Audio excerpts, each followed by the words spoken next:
Comment faire appliquer le droit dans les campagnes? On va s'intéresser ce soir à une profession qui assure une forme de police de proximité depuis des siècles. Ce sont les gardes champêtres. Ils ont été jusqu'à 30 000 en France. Aujourd'hui, ils ne sont plus que 1500, mais la profession connaît un nouvel essor.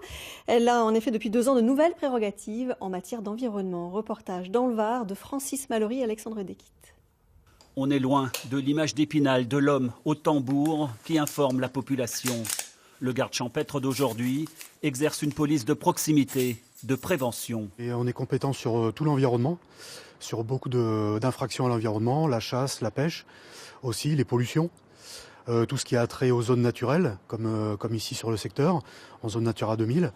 Donc tout ça, on a une fonction justement de constat et de surveillance. Infractions à la chasse, à la pêche, tout ce qui a trait au code rural les concerne.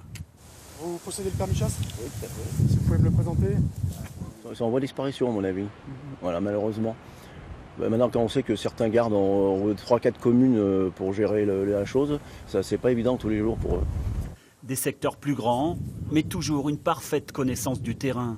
Et c'est très important pour maintenir, je dirais, une certaine sécurité et puis le respect de la réglementation, des règles en vigueur sur la chasse et bien sûr sur l'environnement également. Les déchets sauvages sont répertoriés, analysés et en cas d'identification, verbalisés. Le policier rural est assermenté et fait aussi la chasse aux infractions du code de la route. On est compétent sur la police route. Donc là, en l'occurrence, c'est une infraction caractérisée, non-respect de stop. Donc la personne va être verbalisée directement sur procès-verbal électronique. Contrairement aux policiers nationaux et aux gendarmes, ils dépendent uniquement de la commune qui les emploie. C'est important parce que le garde champêtre, lui, c'est la liaison avec les habitants, il est sur place, il rencontre les gens, tout ça, et c'est la proximité comme on avait dans le temps dans le monde rural.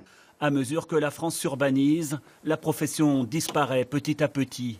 Mais l'image du garde champêtre continue de scintiller dans la mémoire collective. Et le garde champêtre fait partie de notre patrimoine français. Pour preuve, un musée lui est désormais consacré à Bargemont. On suit le guide qui n'est autre que le garde champêtre du village. Bonjour, bienvenue au musée du garde champêtre de Bargemont. Je vous présente Martin, garde champêtre du Premier Empire, décoré de la Légion d'honneur parce que les vétérans des armées de Napoléon étaient prioritaires sur l'emploi des gardes champêtres.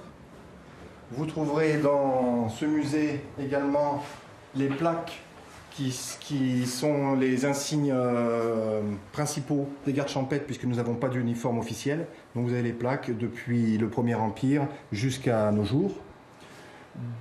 En face, vous avez des uniformes depuis le début du 19e jusqu'à aujourd'hui. Donc vous avez une pièce intéressante, un pistolet dont l'appellation garde champêtre est gravée sur le canon. Des coiffures depuis le milieu du 19e siècle. Une vareuse décorée de la guerre de 71, ça c'est une vareuse de 1900 avec sa plaque la loi garde champêtre.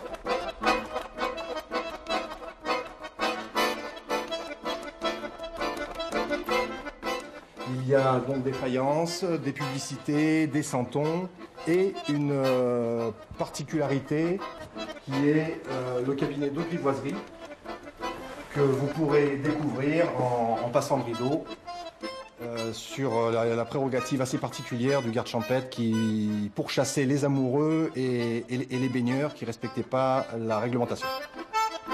Un musée à visiter à Bargemont.